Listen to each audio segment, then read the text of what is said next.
ধর্মগ্রন্থ খোলেন, গৌতম বুদ্ধ হিব্রু ভাষায় বললেন, হিন্দুরা বললেন সাংস্কৃতিক ভাষায়। অনেক লেকচারার থাকতে পারেন, ডক্টর প্রফেসর থাকতে পারেন। আমি যে কথাগুলো বলতেছি খুব খেয়াল করে শুনবেন, ভুল হলে আমাকে জানা দিবেন, আমি সংশোধন করার চেষ্টা করব। আমার ভাইরা, গৌতম বুদ্ধ ডাক দিয়ে বললেন, পৃথিবীর মানুষ ধর্ম যদি মানতে হয়, ওই ধর্মের পক্ষে আমি লাল ছালু গায়ে দিয়া টাক্কু মাথা হয়ে ধ্যানমগ্ন অবস্থায় সাধনা করে যা বুঝলাম, যা পাইলাম তা বললাম। কি বললাম? অজ্ঞ আনন্দ বিক্ষোভে আশিস বৎসম স্বয়ং কেশনাম আহমদ মোহাম্মদ বদ্ধ ভগবান বদ্ধং শরণং গচ্ছামি সংঘং শরণং গচ্ছামি ধম্মং শরণং গচ্ছামি ওং শান্তি ওং শান্তি। পৃথিবীর মানুষ, ইহকালে পরকালে নাজাত শান্তি মুক্তি যদি পেতে চাও, ওই ব্যক্তির জীবন আদর্শ মেনে নাও যে ব্যক্তিকে তার ভগবান আহমদ নাম দিয়ে দুনিয়াতে পাঠাবে, আর ব্যক্তিটা দুনিয়াতে সে মোহাম্মদ হইয়া এক আল্লাহর পক্ষে প্রচার করে দিবে। সুবহানাল্লাহ জোরে কোন। এইবার বলবেন, হুজুর হিন্দু বলল, বৌদ্ধ বলল, খ্রিস্টান না কিছু বলে নাই? পদমং মক্কাতং হেরতং কুরতং গুহা। পৃথিবীর মানুষ হেরা গুহার ভিতরে ধর্মের নিগুড় তত্ত্ব রহিয়াছে। আমি বলে গেলাম, ওই ধর্মের পক্ষে স্বীকৃতি প্রদান করে গেলাম যেই ধর্মে গায়ের গোশত খাওয়া হালাল মনে করা হয়, এবং যেই ধর্মের ধারক বাহক মক্কার হেরা গুহায় ধ্যানমগ্ন অবস্থায় বসে থাকবে, আর তার আল্লাহ তার উপরে মানবতার সফলতার চাবিকাঠি হিসাবে 30 পারা কোরআন নাজিল করে দিবে। সুবহানাল্লাহ বলেন, আরো জোরে বলেন সুবহানাল্লাহ। আমার ভাইরা, আমার বন্ধুরা, কেন আমি এই কথা বললাম? আমার বগুড়ার বাবাজিরা, জহুরুল্নগরে যে কথাটা আমি বলছিলাম, বাদান গভীর মনোযোগ দিয়ে শুনবেন। আমার ভাইরা, 2007 সালের এপ্রিল মাসে ভারতের জমিনে মোস্তফা হোসেন সঙ্গ নিয়া, নুরুল ইসলাম বলিপুরির সঙ্গ নিয়া আমি গুনাহগার কলিকাতার আগারতলায়, জলপাইগুড়ি, শিলিগুড়ি, হিমালয় পর্বতের কাছে আমি গুনাহগার যখন ইসলামী সেমিনারে বক্তব্য দেওয়ার জন্য একটা চান্স পাইলাম, আমার বাবাজিরা রে, 12 মিনিট সময় পাইলাম। সময় পাওয়ার পর আমি মন্ত্রনাদি পাঠ করলাম, এরকম মন্ত্রনাদি। আর এই মন্ত্রনাদি শুনি একজন নয়, দুইজন নয়, কয়েকজন হিন্দু ব্রাহ্মণ আমার বিরুদ্ধে খেপে গেল। ও বন্ধুগণ, আমাকে ডাক দিয়ে বললেন, মৌলবী তুমি যেই মন্ত্রনাদি পাঠ করলে, এই মন্ত্রনাদি দ্বারা প্রমাণ করে দিবা আল্লাহ সত্য, নবী সত্য, কোরআন সত্য। প্রমাণ যদি না করো, তোমার বিরুদ্ধে কিন্তু ফাঁসির অর্ডার হয়ে যাবে। আমার ভাইরা রে, এমন ডাকায় পড়ে গেলাম। বাবাজি, কয়েকজন হিন্দু ব্রাহ্মণ আবার কলিকাতার থেকে পুলিশগুলো খবর দিয়ে নিয়ে আসলো। পুলিশগুলো পিকআপ ভ্যান নিয়ে চলে আসলো। আমি গুনাহগারকে জিম্মি করে নিয়ে গেল। আমার ভাইরা রে, একদিন নয়, 2 দিন নয়, 3 দিন কারাগারে কারাভুক্ত অবস্থায় থাকা লাগলো। বাজান রে, অন্যায় আমার একটাই ছিল, ইসলামের পক্ষে কথা বলা। পানির পিপাসায় কলিজা শুকা যায়, কন্ট্রোলি শুকা যায়। আমি পানি পানি বলে চিৎকার করি, শয়তানগুলো পানি দেয় না। আমার ভাইরা, অনেকক্ষণ পর 1 গিলাস ঠান্ডা পানি নিয়ে আছে, দিলখানার চিলের মাঝখান দিয়ে ধরে পানিটা নেওয়ার জন্য হাত বাড়াইলাম। এই শয়তানগুলি আমার হাতে গ্লাসটা না ছেড়ে দিয়ে, আমার ভাইরা আমার হাতে গ্লাসটা না দিয়ে, এই শয়তানগুলি গ্লাসটা জমিনে ছেড়ে দিল। গ্লাসটা পাকা ফিল্ডে ভরে ভেঙে যায়। পানি খাওয়া আমি গুনাহগারের নসিবে হয় না। আমার ভাইরা, এমন একটা বিপদ পত্র পত্রিকায় দেখে দিলেন, কলিকাতার আগারতলায় 2007 সালের শুরুর দিক দিয়া। আমার বন্ধুগণ, আমার ভাইরা, ওই যে ওলামায়ে কেরামকে হয়রানিমূলক শাস্তি দেওয়া হয়েছিল, আমার ভাইরা আব্দুল খালেক নামে যেই ছেলের ফাঁসির হওয়ার কথা ছিল, সেই ছেলে আমি গুনাহগার আব্দুল খালেক শরীয়তপুরি। আমার দয়ার আল্লাহ, আমার দয়ার মাওলা কেমন করে সেই ময়দান থেকে বাঁচা আনলো। আমার ভাইরা ক্ষুধার তন্ত্র সহ্য হয় না, অনেকক্ষণ পর একটা আটার রুটি জেলখানার সিটের মাঝখান দিয়ে ভিকে মারে। এই রুটিটা ধুলাবালির মজমায় পড়ে যায়। রুটিটা আমি ধীরে ধীরে খায়ার মাওলার দরবারে বলি, মাওলা রে তুমি কি আমাকে এই আযাব থেকে মুক্তি দিবা না? আল্লাহ আল্লাহ গো তুমি কি আমাকে এখান থেকে মুক্ত করবা না?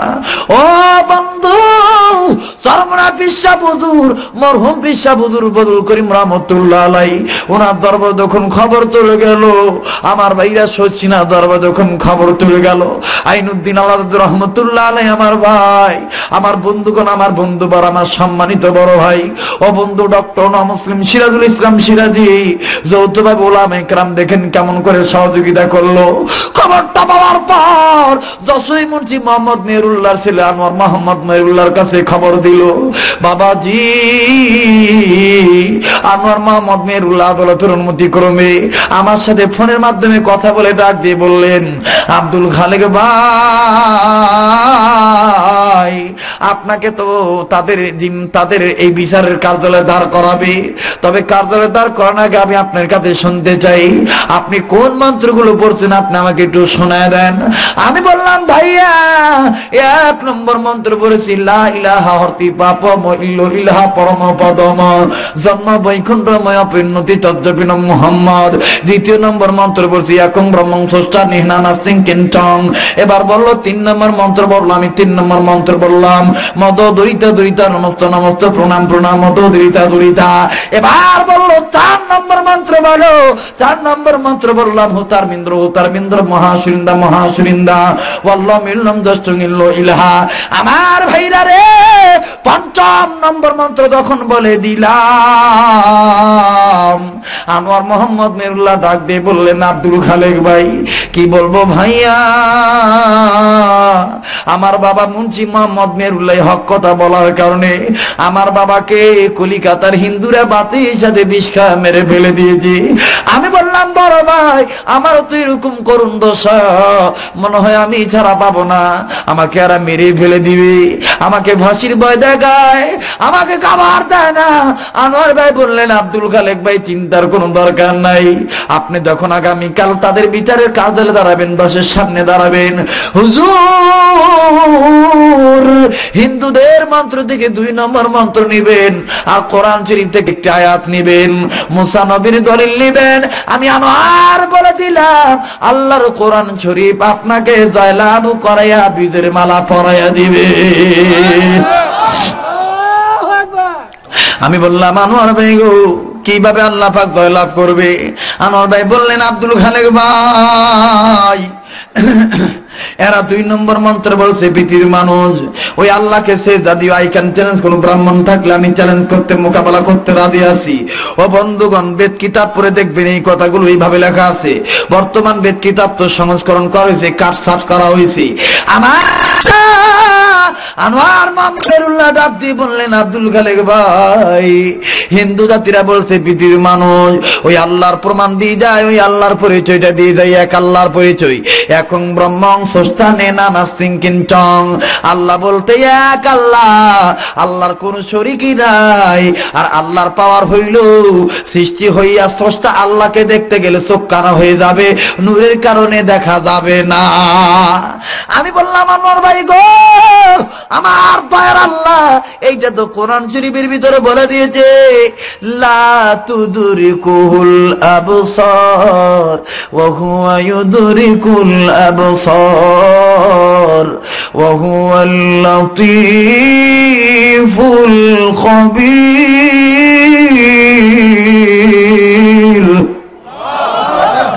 আমার ভাই বললেন, আব্দুল খালেক ভাই এই আয়াতটা আপনি নিবেন আর ওই 2 নম্বর মন্ত্র নিবেন, মুসা নবীর দলিল নিবেন, দেখবেন আপনি যা লাভ করবেন।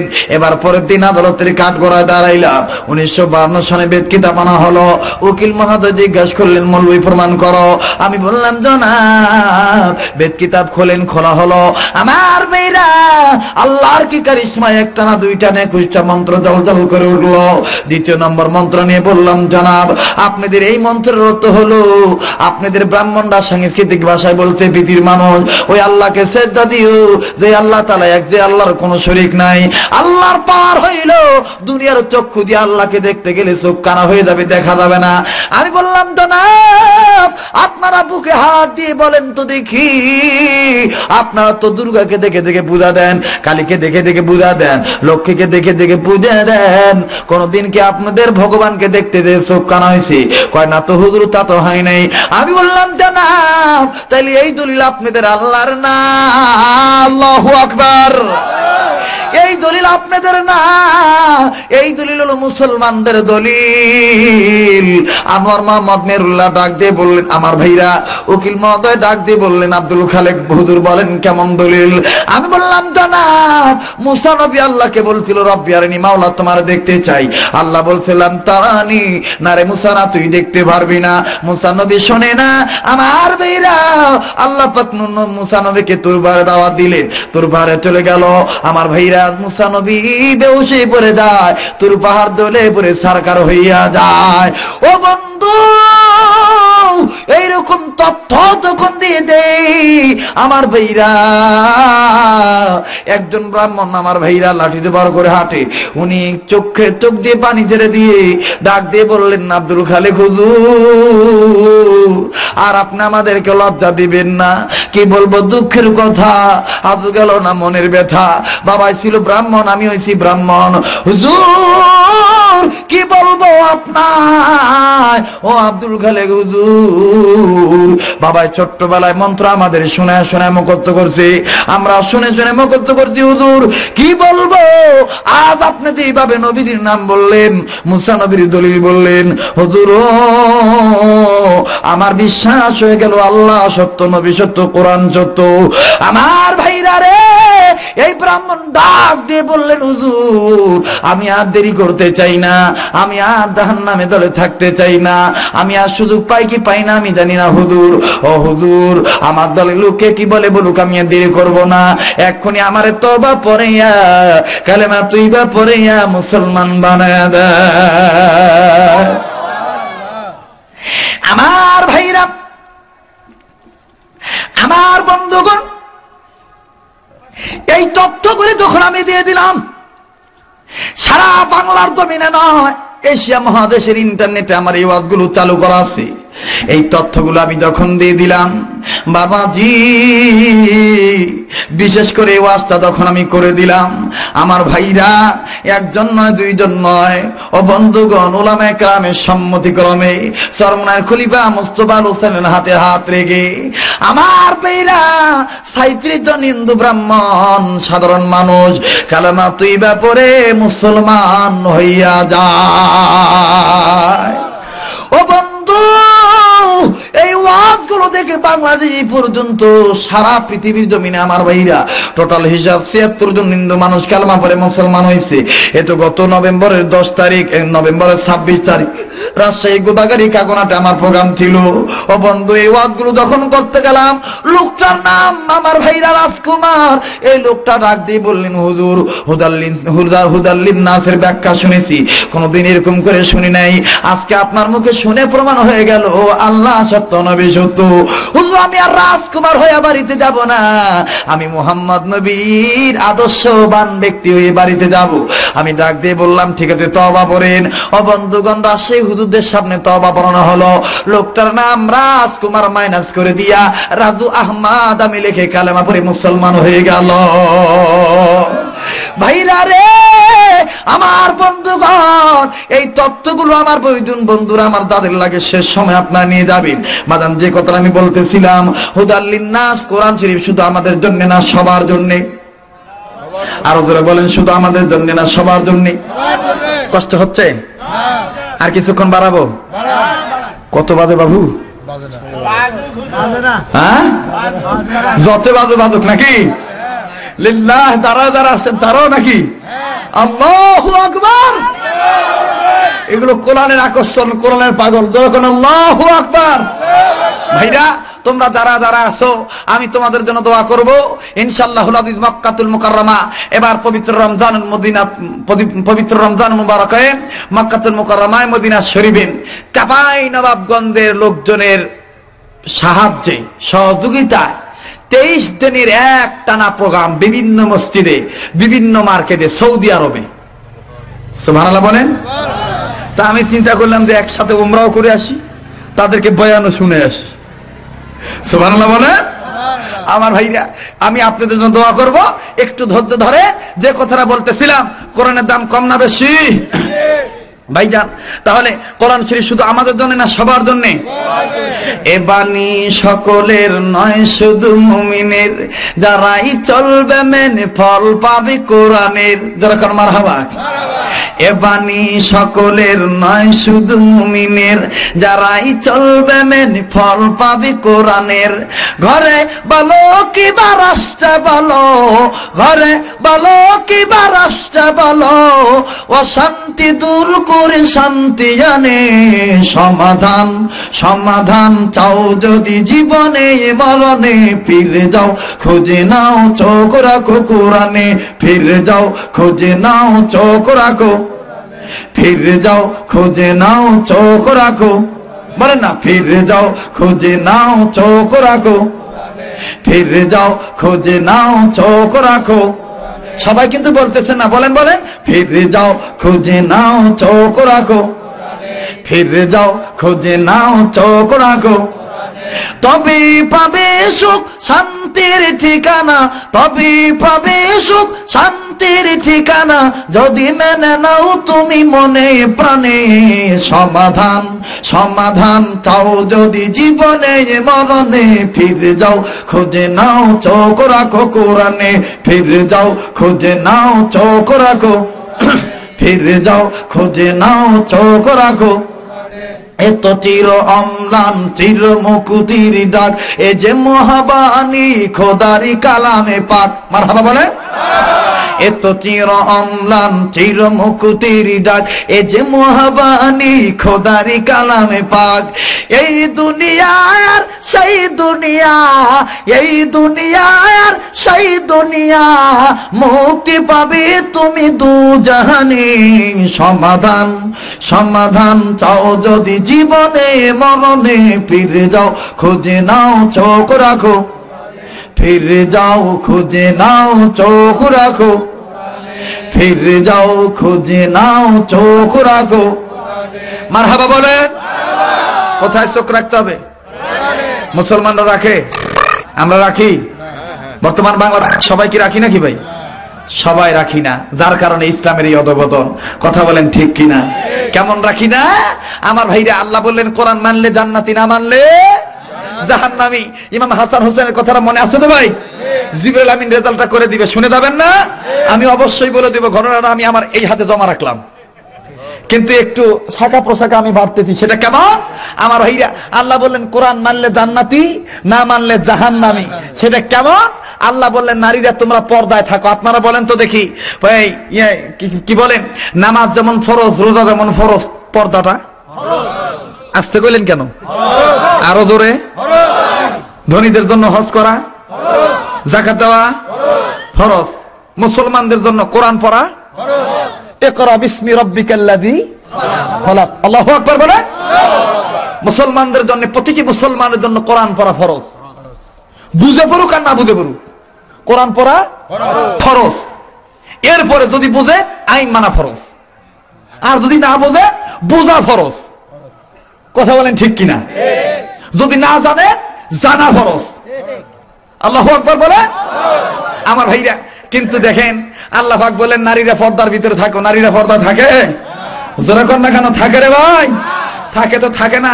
দেখবেন ওই যে কি আর বলি, বাপ রে বাপ, আমার বাংলাদেশে যে কয়েকদিন আগে ভাই একটা দিবস গেল না রে ভাই? ওটা কি দিবস ভাই? বিশ্ব আন্তর্জাতিক লুচ্ছা দিবস, ভালোবাসা দিবস। কথা বলেন ঠিক না বে ঠিক? ইরে বাপ রে বাপ, রাজশাহী বিশ্ববিদ্যালয়ে গেছি ভাই দেখার জন্য, মগার কোলের উপরে মগি হইয়া রইছে, মগায় চীনা বাদাম খুইলা খুইলা দেয়, মগি কুট কুট কুট কুট করে খায়, আর মগায় কয় খাও সখী খাও, মগি আবার নিচের তেন খায় আর কয় I love you, very very love you, মগায় আবার কয় I am too too too too too too. ভাই গো খুব মজার ব্যাপার, খারাপ লাগতেছে? ওরে বাপ রে বাপ, আল্লাহ বলছেন নারীরা পর্দা থাকো, কিন্তু দেখেন আমি তো মনে করি ভাই বর্তমান আমার দেশে এই ইফটিজিং বৃদ্ধি হওয়ার 1 নম্বর কারণ হলো নারীদের বেপরদা। কথা বলেন, ধরে বলেন, ঠিক না বা ঠিক? বর্তমান এই আমার দেশে ইফটিজিং বৃদ্ধি হওয়ার 1 নম্বর কারণ হলো নারীদের অশ্লীলতা, বেপরদা, বেহায়াপনা, নির্লজ্জতা। কথা বলেন, ঠিক না বা ঠিক? বাপরে, আল্লাহ বলেন পর্দা থাকো, আর এই বেটিরা বর্তমান পর্দা থাকে না ভাই। বর্তমান এই বেটিরা দেখেন পর্দা না থাকে, আরে বাপরে বাপ, এখন আর কি কই, ডিজিটাল আলট্রা মডার্ন যুগ। এই মেয়েরা দেখবেন বোরকাটা এখন পরে না ভাই। আগের যুগে দেখছি আমার মা বোনেরা খুব ঘন্টাটা লম্বা করে দিছে, কিন্তু বর্তমানে এখন এই বেটিরা ঘন্টাটা কেমন করে লম্বা দেয় জানেন? এইরকম দেয়।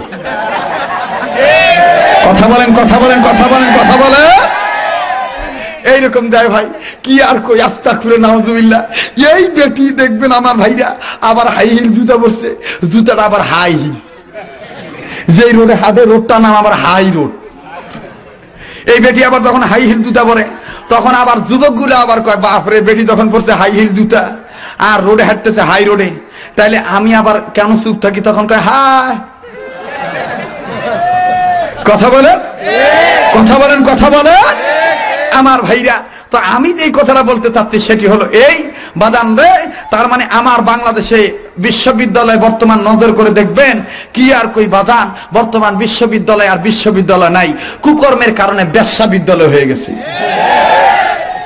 শিক্ষাঙ্গনে দিকে রে ভাই দেখো না চোখ মেলিয়া, ছাত্ররা সব বই ছাড়ে আছে শুধু পীড়িত লইয়া। শিক্ষাঙ্গনে দিকে রে ভাই দেখো না চোখ মেলিয়া, ছাত্ররা সব বই ছেড়ে আছে শুধু প্রেম লইয়া।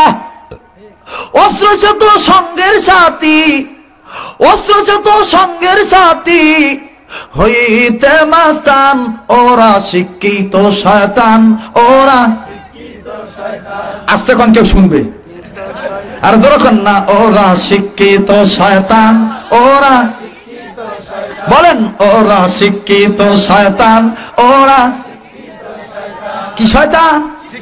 এক একটা আয়ো পাস, বায়ো পাস, মেট্রিক পাস, টেট্রিক পাস।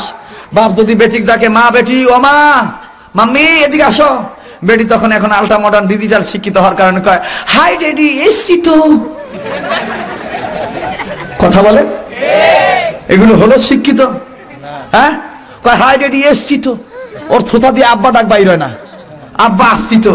ভাইজান কি করেন, এরা কি শয়তান? শিক্ষিত শয়তান। গ্রুপ গেল একটা, 2 নম্বর গ্রুপ বলবো? ভয় পাচ্ছেন নাকি আপনারা? ভাই না হয় আমাকে আর জীবনে বগুড়া আইনেন না ভাই, কিন্তু আজকে তো চান্স পাইছি, আজকে তো বলবো নাকি গন।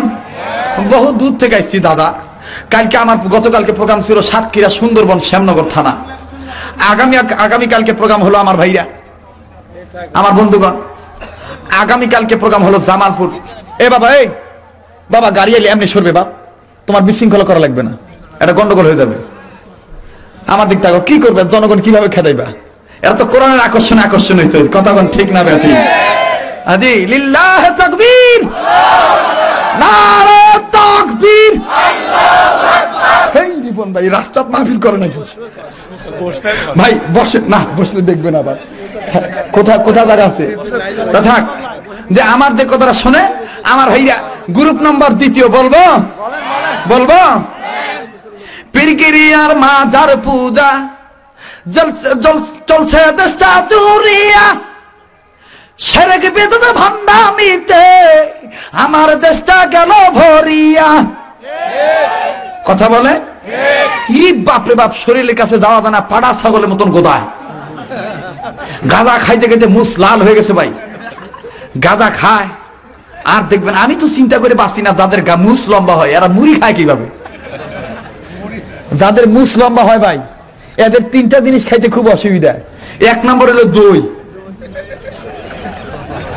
2 নম্বর হলো পাকা আম, 3 নম্বর হলো মুড়ি।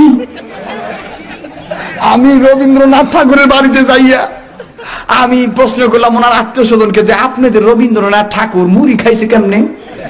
হুজুর ওনার বউ আছিল কয়েকটা, তো ওনার বউরা মুসুসা করে ধরতো আর উনি মুড়ি চাবাইতো। ভাইজান, তো আমি চিন্তা করে বাঁচি না তাদের মুস লম্বা, এরা যে 3টা জিনিস কিভাবে খায় আল্লাহ ভালো জানে বাবা।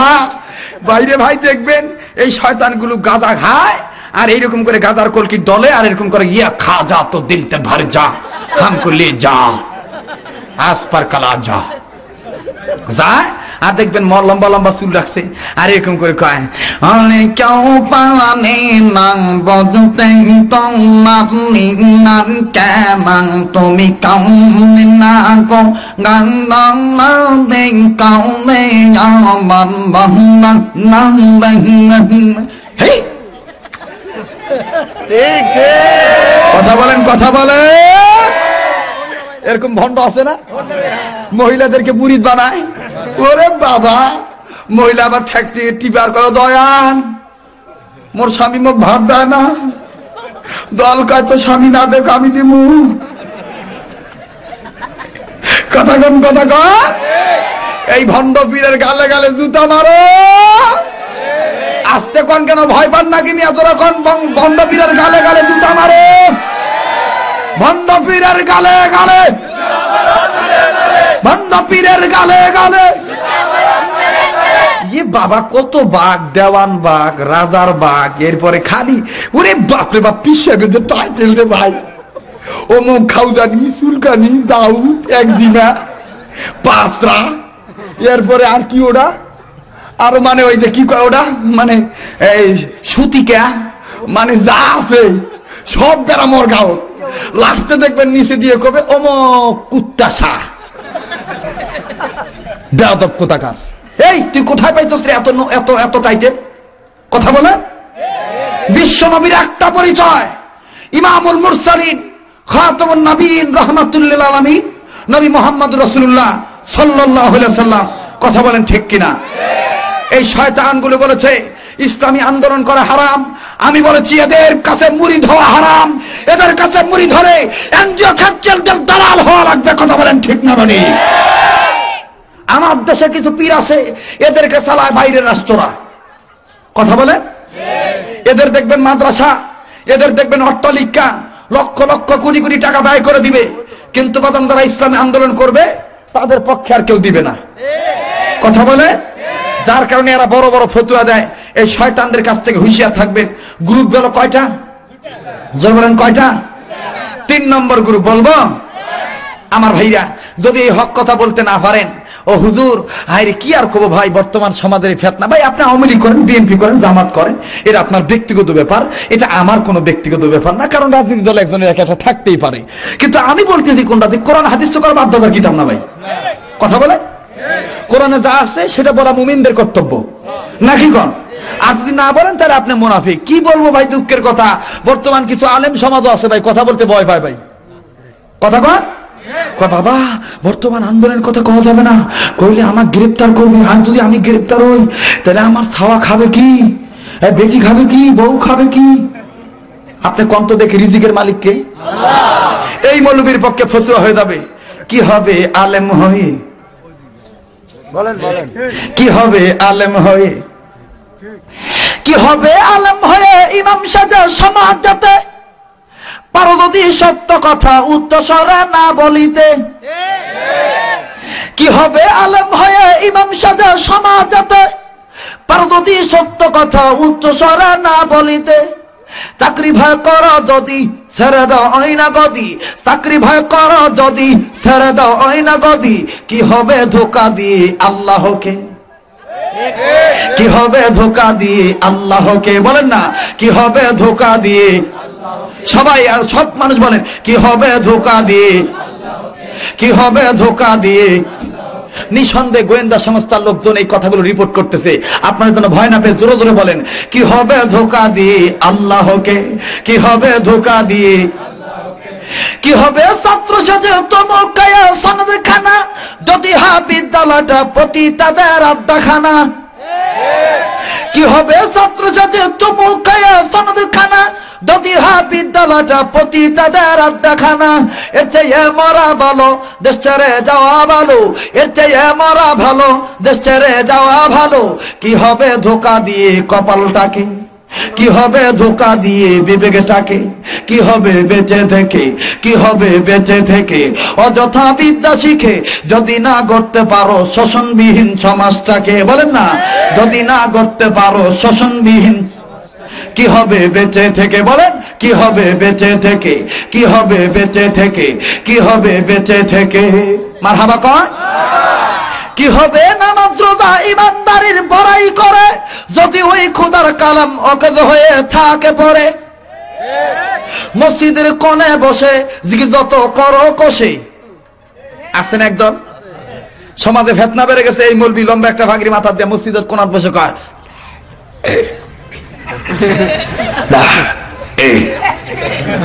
আবার আর একদল কবে হুয়াল হাইল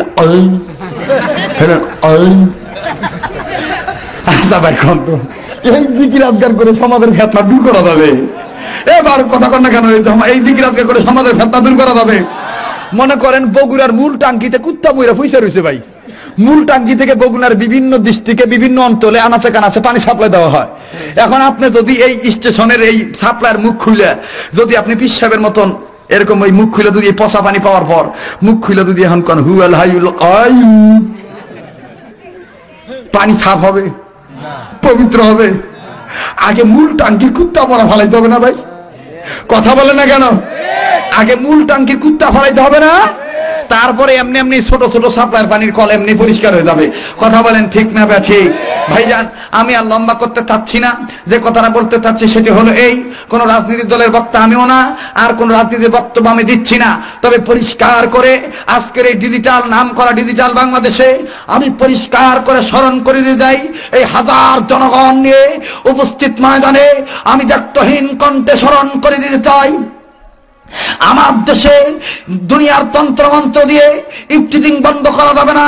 আমি যে এই কথাটা বলতে চাচ্ছি, আমি স্মরণ করে দিতে চাই, আমার দেশে কেয়ারটেকার গভর্নমেন্ট হোক, আর 4 দলীয় সরকার হোক, আর মহাদলের সরকার হোক, যতদিন পর্যন্ত বাংলাদেশের পার্লামেন্টে নামাজ বিধান বাধ্যতামূলক না করা হবে, পর্দার বিধান বাধ্যতামূলক না করা হবে, নবীদের সুন্নতের আদর্শ বাস্তবায়ন না করা হবে, ওলামায়ে দেওবন্দের সিলসিলা আকাবিরদের চালু না করা হবে, হক্কানি পীর মাশায়েখদের সোহবত চালু না করা হবে, ততদিন পর্যন্ত বাংলাদেশের কোন সরকার র‍্যাব দিয়া, চিতা দিয়ে, কোবরা দিয়ে, পুলিশ দিয়ে, আর্মি দিয়ে, বিডিআর দিয়ে, আনসার দিয়ে বাংলাদেশের টেকনাফ থেকে তেতুলিয়া পর্যন্ত 1 ইঞ্চি জায়গা ইফটিজিং বন্ধ করা সম্ভব নয়।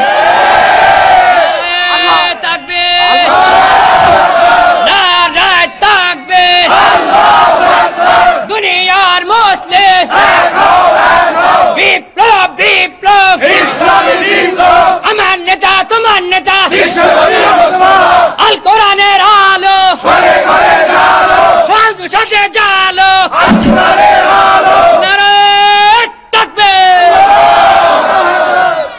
মনে কষ্ট নিলেন? আমি কোন দলকে টার্গেট করে বললাম? সর্বদলীয় পক্ষে আমার এই আহ্বান, খোদাই তথ্য যদি না ক্যাম্প করা হয়, মানব রচিত মতবাদ দিয়ে কখনো মানুষকে মুক্তি দেওয়া যাবে না। সৃষ্টিকে মুক্তি দিতে হলে স্রষ্টার বিধান মানাতে হবে। কথা বলে আমার ভাইরা, আমার বন্ধুগণ, গভীর মনোযোগ দিয়ে শুনবে। শাহজালাল রহমতুল্লাহ আলাইহি সিলেটের জমিনে দেখলেন দাদা গৌর গোবিন্দ উৎপাত বাড়া দিল। শাহজালাল আল্লাহকে বললেন, আল্লাহ গো কি করি? আমার আল্লাহ ডাক দিয়ে বললেন, শাহজালাল তুমি ইসলামের পক্ষে কিবলামুখী হইয়া আযান দাও, আমি রব্বুল আলামিন বাতিলের আলো নিভাইয়া দেই, ইসলামের আলো জ্বালা দেই। আমার বাইরা রে, শাহজালাল রহমতুল্লাহ আলাইহি কিবলামুখী হইয়া 2 আঙ্গুল কানের ভিতর দিয়া চমৎকার কণ্ঠে মধুসুরে এইরকম করে বললেন, বলবো নাকি বলেন? আমার ভাইরা মধুর কণ্ঠে এইরকম করে আওয়াজ দিয়ে বললেন, আশহাদু আল্লা ইলাহা ইল্লাল্লাহ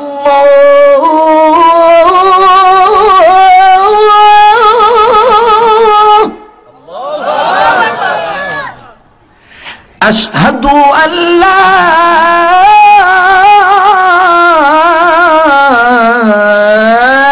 ইলাহা ইল্লাল্লাহ।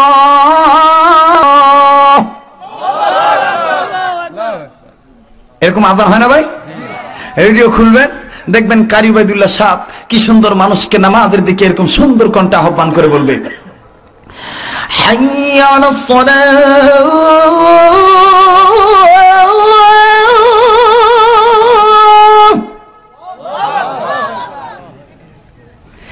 হাইয়া আলাস সালাহ।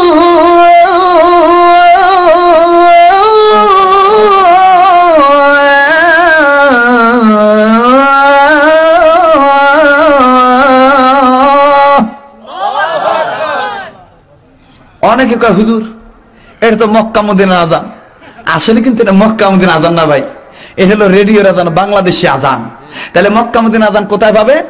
আপনি টেলিভিশন খুলবেন আসরের সময়। কোন সময়? দেখবেন রেডিও খুললে কারি উবাইদুল্লাহ সাহেব কি সুন্দর করে বলবেন, আল্লাহু আকবার আল্লাহু আকবার আল্লাহু আকবার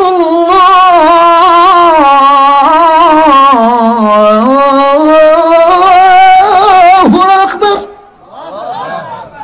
আর টেলিভিশন খুলবেন, দেখবেন মক্কা মদিনার সুরে কি সুন্দর মিষ্টি সুরে সংক্ষিপ্ত ভাবে এইরকম করে সুন্দর ভাবে বলবে, আল্লাহু আকবার আল্লাহু আকবার আল্লাহু আকবার আল্লাহু আকবার আশহাদু আল্লা ইলাহা ইল্লাল্লাহ আশহাদু আল্লা ইলাহা ইল্লাল্লাহ। মারহাবা বলেন তো। সাধারণ এরকম করে আযান দিয়ে দিলে আর রাজা গৌর গোবিন্দের বিল্ডিং এর ইটা একটা একটা করে খুলে খুলে গেল। যেরকম সুবহানাল্লাহ। অতএব এখন আমাদের সব সময় আল্লাহর কাছে দোয়া করতে হবে, আল্লাহ গো তুমি আমাদেরকে ওই পথে চালায়ো যেই পথে শাহজালাল চলেছে, যেই পথে মরহুম চরমনায় হুজুর চলেছে, যেই পথে পিসাব সরসিনান চলেছেন, যেই পথে ফুরফুরার চলেছেন, যেই পথে ওলামায়ে দেওবন্দির সিলসিলার আকাবিররা চলেছেন, অর্থাৎ হক পথে আল্লাহ হক তরিকায় তুমি আমাদেরকে চলায়ো। যেই পথে চললে তুমি খুশি, তোমার হাবিব খুশি। কথা বলেন ঠিক কিনা? এখন আল্লাহর কাছে বলতে হবে, তাদের পথে তাদের মতে কবুল করুন আল্লাহ, রহম করুন। সবাই বলবেন রহম করুন আল্লাহ, কবুল। সবাই কিন্তু বললেন না ভাই, আল্লাহর কাছে দোয়া করেন, আল্লাহ কবুল করবে। কবুল করুন আল্লাহ, রহম ধরে রহম করুন আল্লাহ, কবুল করুন। এই ওলি আল্লাহর বাংলাদেশ, এই শহীদ গাজীর বাংলাদেশ, রহম করুন আল্লাহ, কবুল করুন। হে রহম করুন আল্লাহ, কবুল করুন। এই শাহজালালের বাংলাদেশ, শাহপরানের বাংলাদেশ, মারহাবা কোন। এই শাহজালালের বাংলাদেশ, শাহপরানের বাংলাদেশ, তাদের পথে তাদের মতে কবুল করুন আল্লাহ, রহম করুন। হে কবুল করুন আল্লাহ, রহম করুন। এই চরমনায়ের বাংলাদেশ, পুরারি বাংলাদেশ, মারহাবা কোন। এই চরমনায়ের বাংলাদেশ, পুরারি বাংলাদেশ, এই সরসিনারি বাংলাদেশ, ইসলামী কর্মীদের বাংলাদেশ, তাদের পথে কবুল করুন আল্লাহ, রহম করুন। হ্যাঁ কবুল করুন আল্লাহ, রহম করুন। লা ইলাহা ইল্লাল্লাহ, জোরে লা ইলাহা ইল্লাল্লাহ, লা ইল্লাল্লাহ, লা ইলাহা ইল্লাল্লাহ, লা ইলাহা। একজন জবান বন্ধ রাখবেন না, এখন আমি ইম্পর্টেন্ট তথ্য বলতেছি। লা ইলাহা, জোরে লা ইলাহা ইল্লাল্লাহ, লা ইলাহা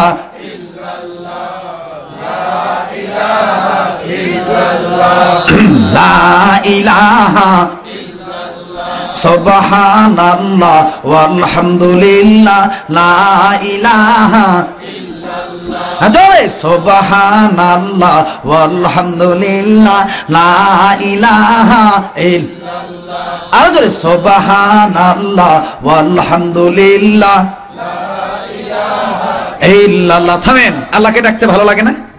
এখন কিন্তু মার্কেটের দরজা বন্ধ, সব বড় বড় অফিস বন্ধ, আদালত বন্ধ, কিন্তু আল্লাহর একটা দোকান খোলা আছে, সেই দোকানটার নাম হলো গুনাহ মাফের দোকান।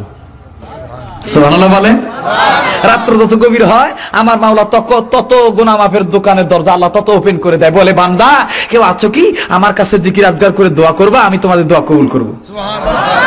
তো যারা দাঁড়িয়ে আছেন, বসে আছেন, সবাই মিলে যৌথ কণ্ঠে উচ্চ আওয়াজে সকলে আল্লাহকে পাওয়ার আশায় জোরে সোরে বলেন সুবহানাল্লাহ ওয়ালহামদুলিল্লাহ,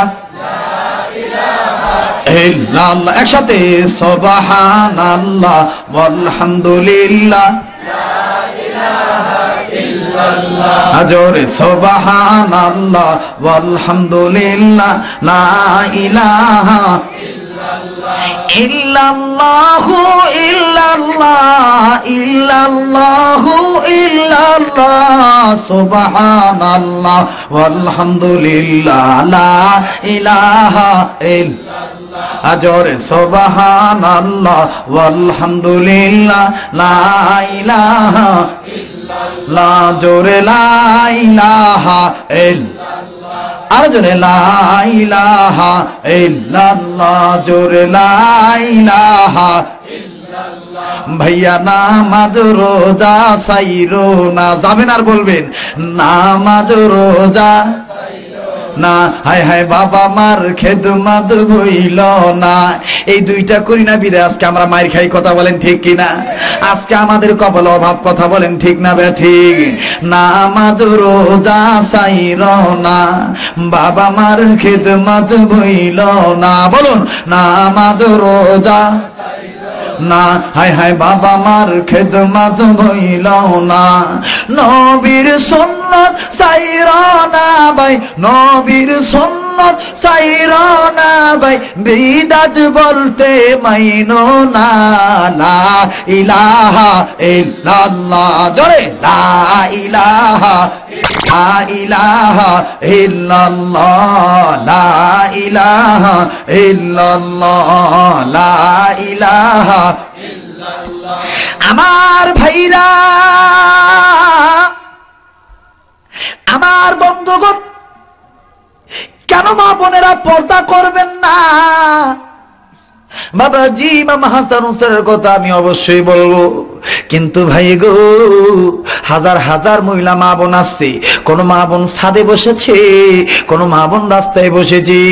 ও বগুড়ার মা বোনেরা, জানি না আর কোনদিন আমি আসতে পারবো কিনা আমি জানি না। তোমরা যারা আমাকে টিভির পর্দায় দেখেছো, স্যাটেলাইটের মাধ্যমে, ইন্টারনেটের মাধ্যমে, ডিশ অ্যান্টেনার মাধ্যমে, মা গো আমি সেই শরীয়তপুরে তোমাদেরকে বলে দিই, মা তোমরা যদি ভালো হইয়া যাও, তোমাদের পেট থেকে আবার জন্ম নেবে শাহজালাল, কথা বলেন ঠিক না বেঠি? ভাইয়া মা বোনেরা কেন ভালো হবেন না? আমার আল্লাহ রাব্বুল আমিন 10 জন পুরুষকে জান্নাতের টিকিট দিল, এখন দিলটা নরম করে দিবেন। আল্লাহ 5 জন মহিলাকে জান্নাতের টিকিট দিল, 10 জন পুরুষ আশারে মুবাশশারা, আর 5 জন মহিলাকে আল্লাহ জান্নাত দেখে দিল। আমার ভাইরা, আমার এই বইটার ভিতরে আজব আজব তথ্য আছে। আমি আজকে এই বইটা প্রেস থেকে বের করেছি বাদান, বহু খাটাখাটনি করে কিতাবটা আমি লেগেছি। ও বন্ধুগণ, পিপিলিকে কেমন করে জান্নাতে যায়, মাছি কেমন করে জান্নাতে যায়, কোন কাজটা করার কারণে জান্নাতে যায়, আমি এই কথাগুলি তথ্যগুলি এই জায়গায় দিয়ে দিলাম। কিন্তু বাদান রে, 5 জন মহিলাকে আল্লাহ জান্নাতের টিকিট দিল। মহিলাদের পক্ষে মস্তুরাতের একটি আলোচনা করি। আমি কোরআন মানলে জান্নাতি, না মানলে জাহান্নামী। আমি মা বোনদের খেদমতে একটু আরজ করার পর আবার ফিরে আসছি ইমাম হাসান হোসেনের কথায়। আমি 5 থেকে 10টা মিনিট সময় পাই, দিবেন তো ইনশাআল্লাহ আপনারা? আমার ভাইরা, মা বোনেরা গো, তোমাদের মতন মা ছিল মা খাদিজা, তোমাদের মতন মা ছিল মা আয়েশা, তোমাদের মতন মা ছিল মা ফাতিমা, তোমাদের মতন মা ছিল মা সুমাইয়া, তোমাদের মতন মা ছিল মা আসিয়া। এই 5 জন মহিলার দিলের ভিতরে নবীর প্রেম জাগ্রত ছিল, নবীর প্রেম ঈমান পাকা মহব্বত ছিল, যার কারণে আল্লাহ জান্নাত লিখে দিল। যারা বলেন সুবহানাল্লাহ। ও ভাইরা, ও মা বোনেরা, 5 জন মহিলার কথা বলতে গেলে সারা রাত্র পোহা যাবে, আমার অনেক রাত্রের দরকার হবে, কিন্তু আমি বলতে পারবো না। একটা মায়ের কথা বলে দেই, দিলটা নরম করে দিবে। মা বিশ্ব নবী মুহাম্মদুর রাসূলুল্লাহ মা আয়েশা সহ সমস্ত বিবিদেরকে নিয়ে মজমার ভিতরে বসে বললেন, ও বন্ধু, নবীজির বিবিরা বললেন, নবী গো, এতদিন তো আমাদেরকে একসাথে বসান নাই, আজকে কেন আমাদেরকে একসাথে বসান? নবী আমার ডাক দিয়ে বললেন, বিবিরা রে, আমি আমার খেদমত গুলো তোমাদের মাঝে বন্টন করে দিতে চাই। কারণ গত রাত্রে জিবরাইল আমিন আমাকে বলেছে, যেই বিবি যত খেদমত বেশি বেশি করবে, সেই বিবিকে আল্লাহ পাক তত জান্নাতের স্তর বাড়ায় দিবে। ও বন্ধু, সুন্নত মেনে নবীকে পাওয়া যায়, বিদআত মেনে নবীকে পাওয়া যায় না। শিরিক থেকে তওবা করলে আল্লাহকে পাওয়া যায়, শিরিক করে আল্লাহকে পাওয়া যায় না। কথা বলেন ঠিক না ঠিক? মা আয়েশা রাদিয়াল্লাহু তাআলা আনহা চুপ করে বসে আছে। আমার নবীজি ডাক দিয়ে বললেন, উম্মে আইমান রে, উম্মে সাইমান সালমান রে, ও সৌদা, আমি তোমাকেই খেদমত দিলাম। ভাইরা আমার, দিলটা নরম করে দিবে। একটা ফোঁটা পানি যদি মাহে রবিউল আউয়াল মাসে আপনার পড়ে যায়, আপনি লিখে নিবেন আপনার গুনাহ মাপ, আপনি জান্নাতি। কারণ হলো, কান্না ইচ্ছা করে আসে না, ভিতর দিকে আসতে হবে। কান্না দেওয়ার মালিক হলো আমার আল্লাহ। যার দিলে নবীর মহব্বত আছে, সেই নবীর মায়া চোখের পানি ছেড়ে দিবে। আমার ভাইরা, মা আয়েশা কিছুই বললেন না। নবীজি সব বিবিদেরকে খেদমত গুলো ভাগ করে দিল। নবী আমার বললেন, আয়েশা তুমি কিছুই বলো না কেন, কি হয়েছে? আয়েশা বললেন, ও তো ইয়া রাসূলুল্লাহ, ইয়া হাবিবাল্লাহ গো নবীজি, অন্যান্য বিবিদেরকে আপনি খেদমত দিলেন, এরা মেনে নিল, আর আমি কিন্তু আপনার থেকে খেদমতটা চেয়ে নেব, আপনার দেওয়াটা আমি নেব না, আমার মন যেটা চাই সেইটা দিতে হবে। নবী বললেন, আয়েশা কোন খেদমত চাও? আয়েশা ডাক দিয়ে বললেন, হুজুর আমি আপনার গোসল করানোর খেদমতটা নেব। নবী বললেন, আয়েশা রে, কেন আমার গোসল করানোর খেদমতটা তুমি নিবা? আয়েশা বললেন, ইয়া রাসূলুল্লাহ, ইয়া হাবিবাল্লাহ, আপনি জানেননি, আপনি একদিন গোসল করতেছিলেন, আমি আমার দরজার ফাঁক দিয়ে দেখতে পাইলাম, আমি আমার দরজার ফাঁক দিয়ে, জানালার ফাঁক দিয়ে দেখতে পাইলাম হুজুর আমি দেখতে পাইলাম, আমি দেখেছি অন্যান্য মানুষ গোসল করলে অঙ্গ ধৌত করা পানি মাটিতে পড়ে বেয়ে বেয়ে অন্যত্র চলে যায়, কিন্তু আপনি যখন গোসল করলেন আপনার অঙ্গ ধৌত করা পানি কোন জায়গায় বেয়ে বেয়ে গেল না। আমি দেখতে পাইলাম কি জানি হইল, যেই জায়গায় পানি পড়লো এই জায়গার মাটিটা দুই ভাগ হয়ে গেল, আর পানিটা ভিতরে ঢুকে গেল, মাটি আবার তাপ করে মুছে গেল। যেরকম সুবহানাল্লাহ। আয়েশা বললেন হুজুর, ইয়া রাসূলুল্লাহ, ইয়া হাবিবাল্লাহ, শুধু তাই না, আমি দেখতে পাই আপনি যখন গোসল করেন অন্যান্য মানুষের পানিতে কোনো রকমের কোনো ময়লা দেখা যায়, আর আপনি যখন গোসল করেন গো নবীজি আপনার পানির সাথে কি যেন চিকমিক চিকমিক করে গো নবী। আর এই চিকমিক পানিটা ভিতরে ঢুকে বলল। আজব একটা তথ্য আমি হাদিস থেকে দিয়ে দিলাম, বাস্তব জীবনে বহু শুনছেন বাজান। দেখেন নবীদের মুজিজা দেখেন আমার ভাইরা। নবীজি বললেন আয়েশা রে এইটা কি জানোনি? আয়েশা বললেন হুজুর জানতে চাই। নবী আমার বললেন আয়েশা পয়গম্বররা পবিত্র, এদের অঙ্গ প্রত্যঙ্গ পবিত্র, এরা যে পানি ঢালে এটাও পবিত্র, যেই মাটিতে পড়ে মাটি পবিত্র।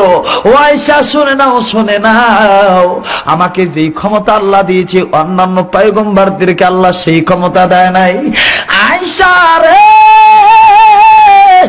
আমি নবী বললাম ওই যে মাটি দুই ভাগ হইয়া যায়, এক সময় এমন আসবে দুনিয়াতে পেট্রোলের অভাব হয়ে যাবে, ডিজেলের অভাব হয়ে যাবে, অকটেনের অভাব হয়ে যাবে, হীরা মণিকাঞ্চন মুক্তা ইউনিয়াম সোনা খনির রূপার অভাব হয়ে যাবে।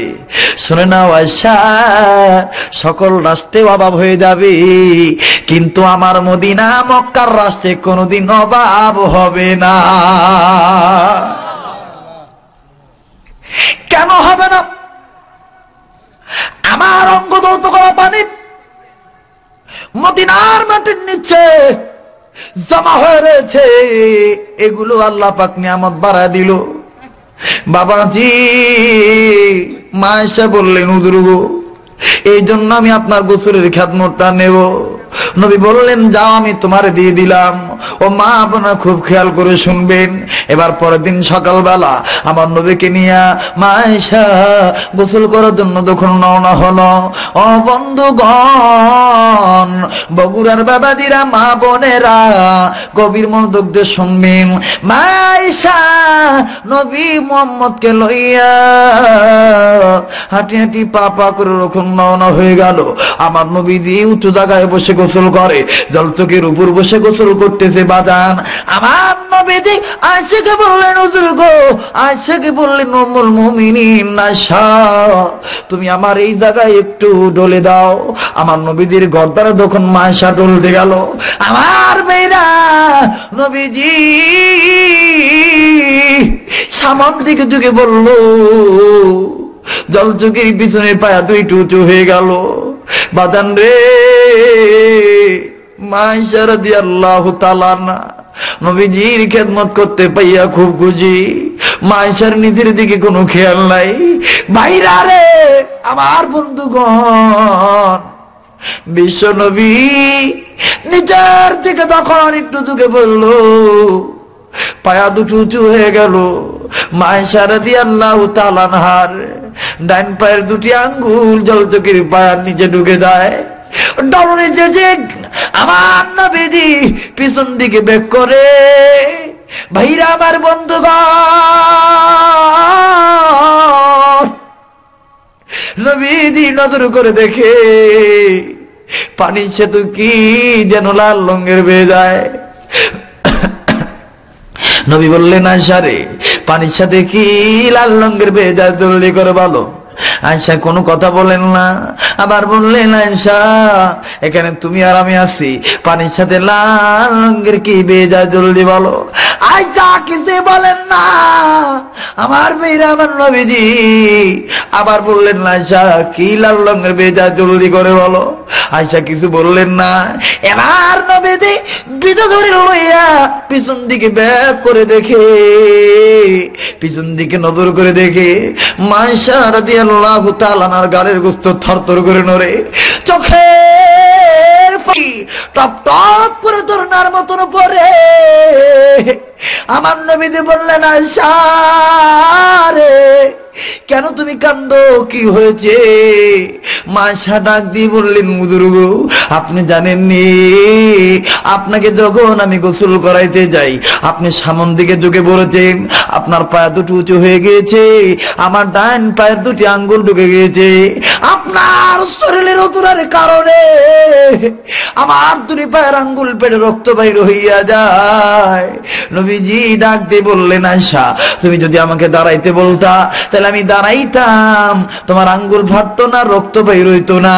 আয়সা বললেন, হুজুর ইয়া রাসূলুল্লাহ ইয়া হাবিবাল্লাহ, আল্লাহর কসম করে বলি আয়সার তো পায়ের আঙ্গুল দূরের কথা, আমি আয়সার কলিজা যদি পেটে যাইতো আমি আমার স্বামী মুহাম্মদুর রাসূলুল্লাহকে বসা থেকে দাঁড়াইতে বলতাম না।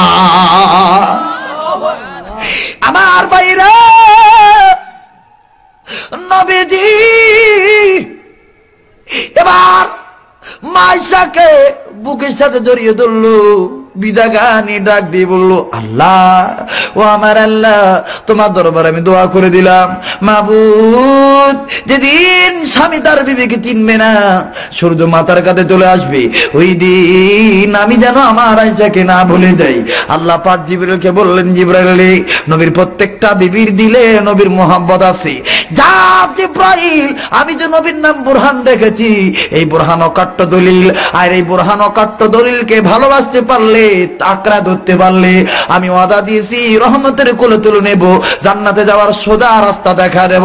যা জিবরাইল আয়েশার পক্ষে নবীকে জানিয়ে দাও, খাদিজার মতন আয়েশার কপালেও জান্নাতের টিকিট আমি আল্লাহ বরাদ্দ দিয়ে দিলাম। ও যুবক ভাইরা, কথায় কথা বেড়ে যায়, কেন নবীকে ভালোবাসবো না? নবীজির সিরাত কেন মানবেন না? ভাইরে, মায়েশা রাদিয়াল্লাহু তাআলা না নবীজির অঙ্গে তল মালিশ করতে গেল, নজর করে দেখে পিঠে কেমন জানি কালো কালো দাগ দেখা যায়। মায়েশা বললেন, হুজুর আপনার পিঠে কি কোনদিন বসন্ত হইছে? নবীজি খালি কান্দে। আয়েশা বললেন, হুজুর আমি কি কষ্ট দিলাম, কেন কান্দে? নবী বললেন, আয়েশা রে এই দাগের কথা জিজ্ঞাসা করলে আমার কলিজা মানে না রে আয়েশা। আয়েশা যেদিন আমি তায়েফের জমিনে যাই, আবু জাহেলের কথা মোতাবেক দুই শ্রেণীর যুবক আমাকে বৃষ্টির মতন পাথর মারে। আয়েশা একটা পাথর আমার চোখে লাগে, আর একটা পাথর আমার ঠোঁটে লাগে, আবার কোন পাথর আমার কপালে লাগে রে আয়েশা। আমি এদেরকে বলেছিলাম আর মারিস না, আরে তোরা কি জানিস না আমার মা নাই, আমার বাবা নাই। আয়েশা রে তারপরেও শুনে নাই, আমার এমন ভাবে মানলো, একবার না দুইবার না তিনবার আমি বসে পড়ে গেলাম।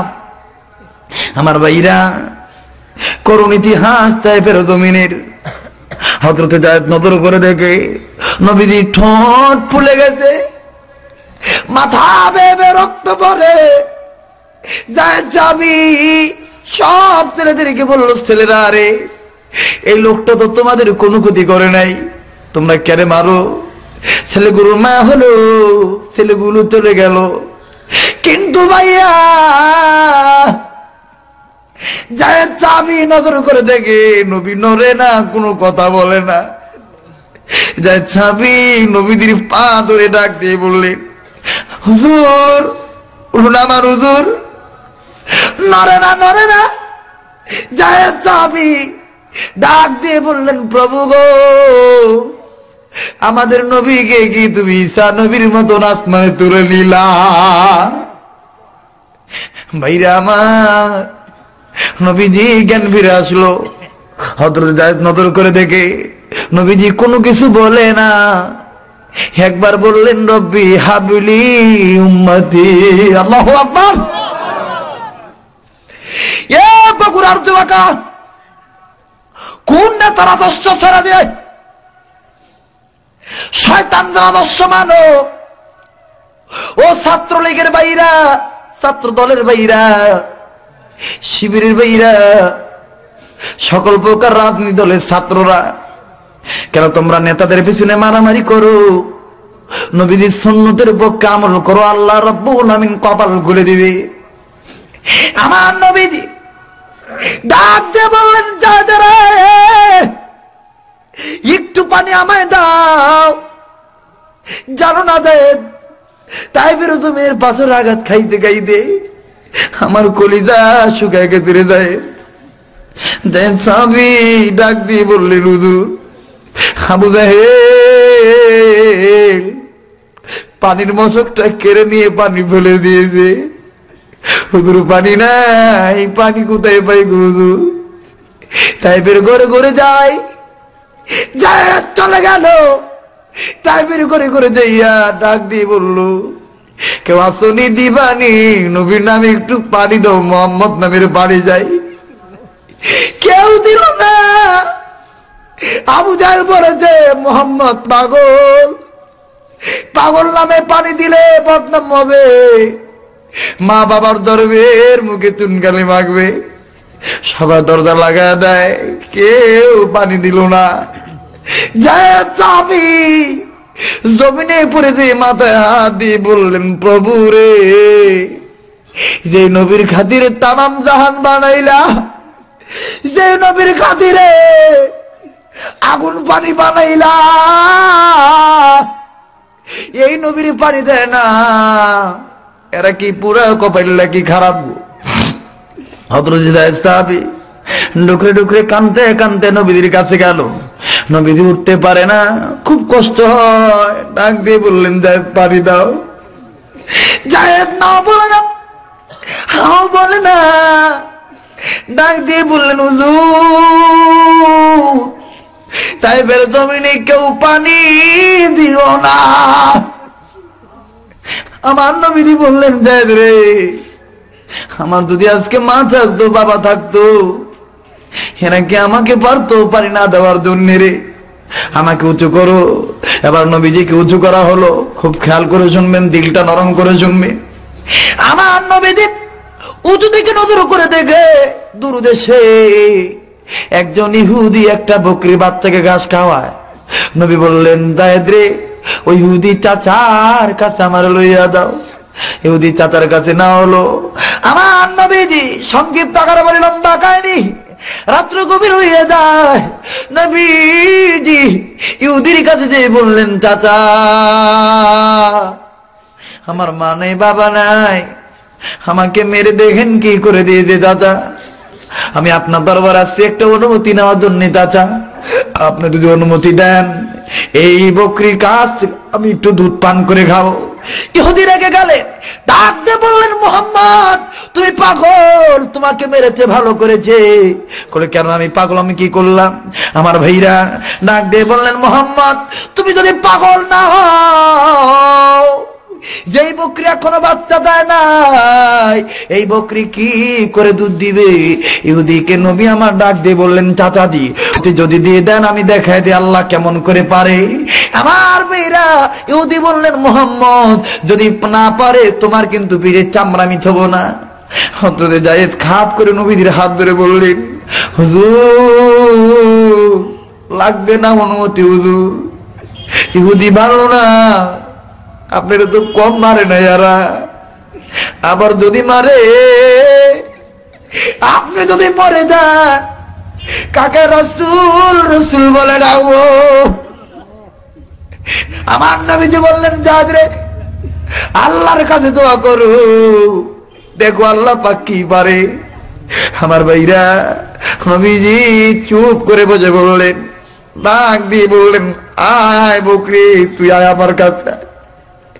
কিতাবের লিখে ইহুদি বলে, আমি নজর করে দেখি আমার হাতের বকরি মুহাম্মদ যখন ডাক দেয়, আমার হাত থেকে একটা দর মেরে নবীর হাতে চলে যায়।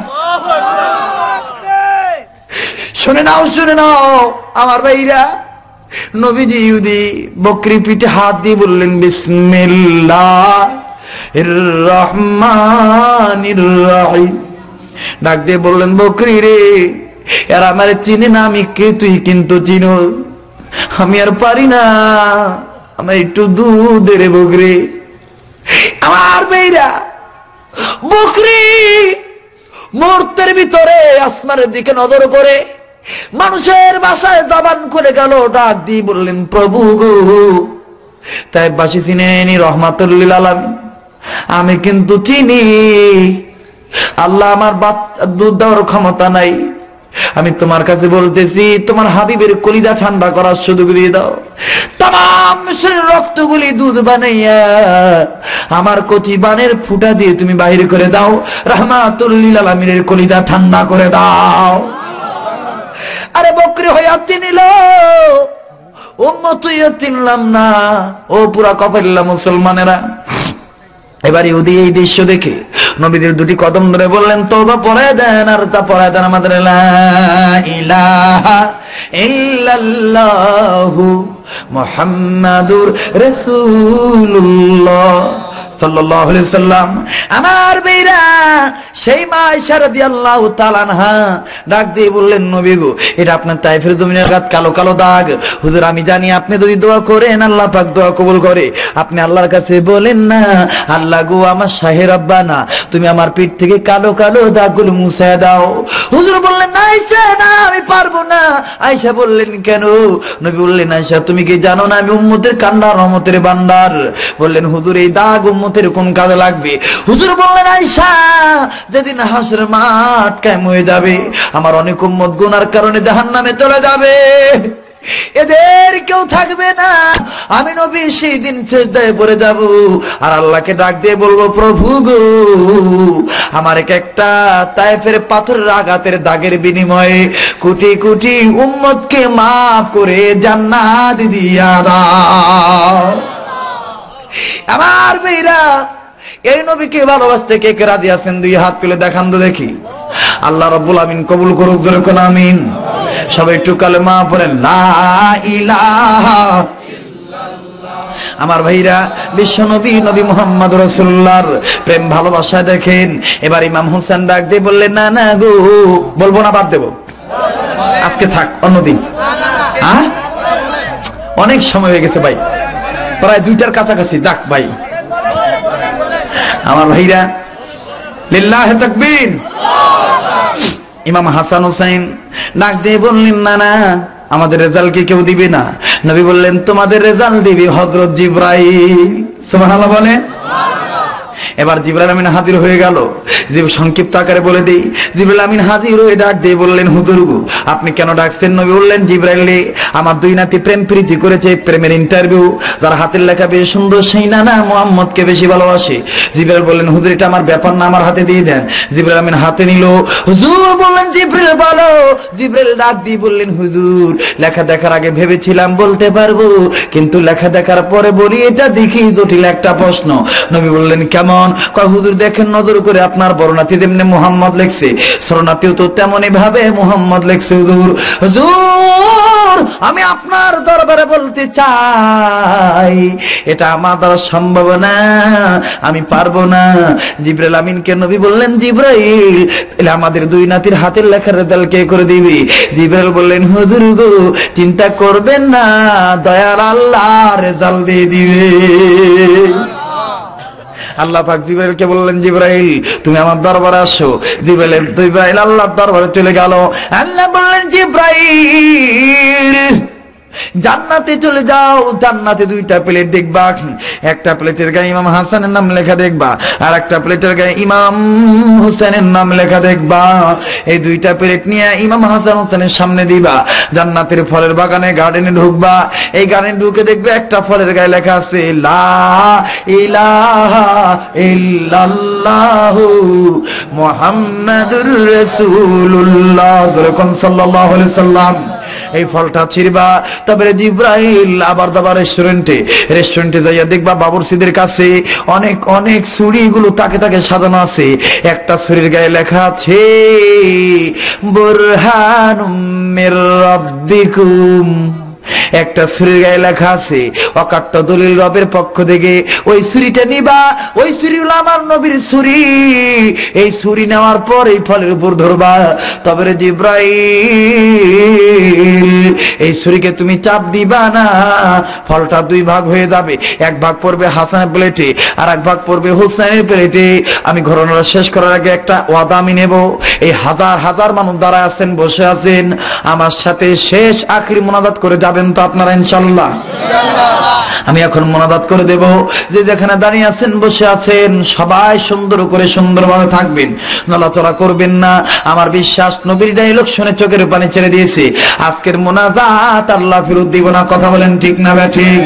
আমার ভাইরা, আল্লাহ রাব্বুল আমিন ডাক দিয়ে বললেন, আমার বন্ধুগণ গভীর মনোযোগ দিয়ে শুনবেন।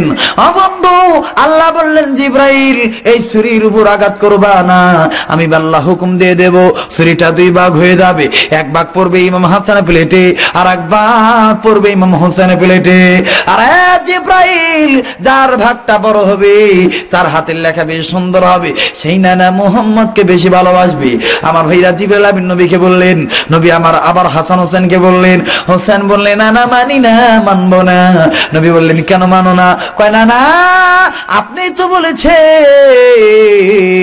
আমাদের দুই ভাইয়ের হাতের লেখা সুন্দর।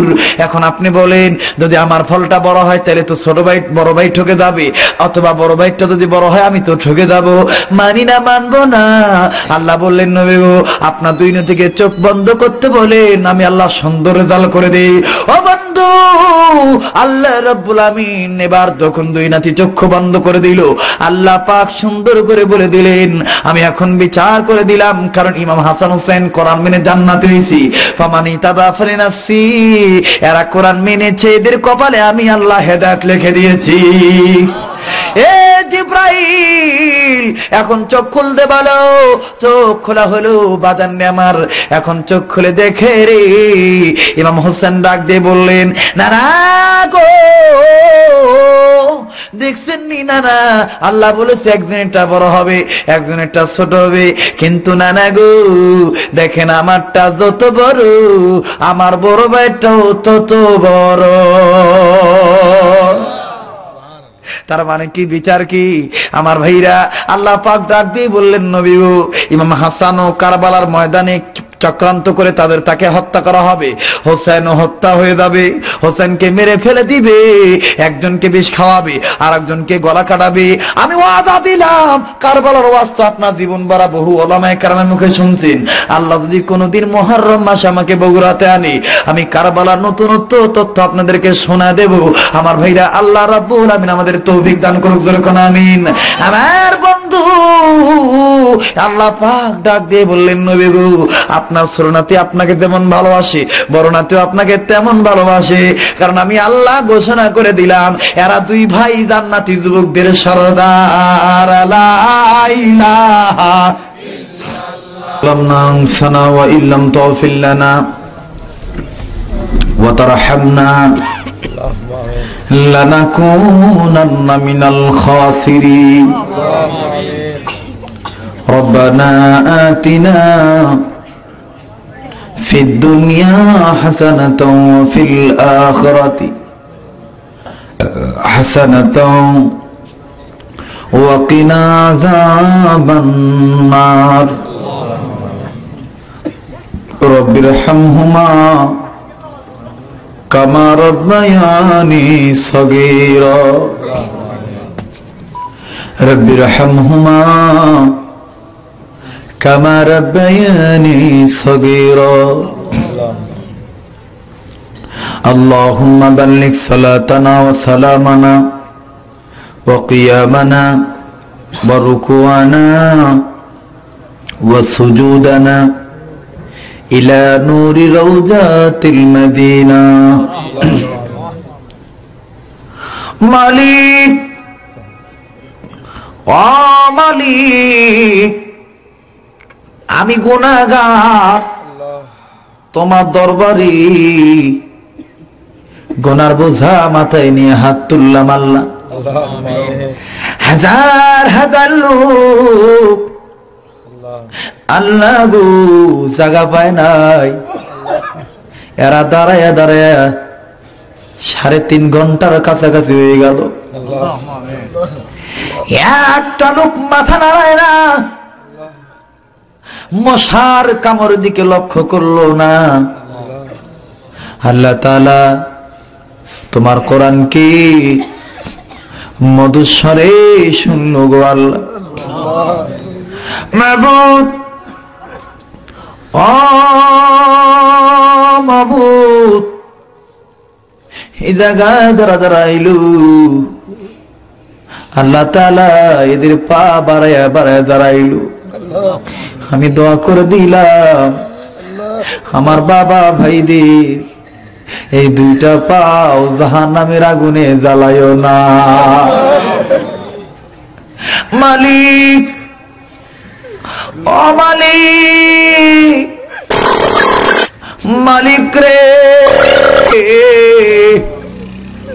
ও মোদের হায়াতের মালিক ও মোদের মৌতের মালিক এই জায়গায় যারা যারা হাত তুললু আমি জানি না কার মনে কোন আশা কোন বেদনা রে আল্লাহ মাবুদ রে এমন ব্যক্তি আছে মা আছে বাবা নাই আবার অনেক ব্যক্তি আছে বাবা আছে মা নাই রে আল্লাহ মাবুদ আবারও এমন ব্যক্তি আছে মাও নাই বাবাও নাই আরে বগুড়ার বাইরা মা বোনেরা মায়েরে কেমনে ভুলে যাও মৌতের আজরাইল পাঠাইবা ওই দিন দিও আমাদের জবানে জারি করে লা ইলাহা ইল্লাল্লাহু মুহাম্মাদুর রাসূলুল্লাহ সাল্লাল্লাহু আলাইহি ওয়াসাল্লাম।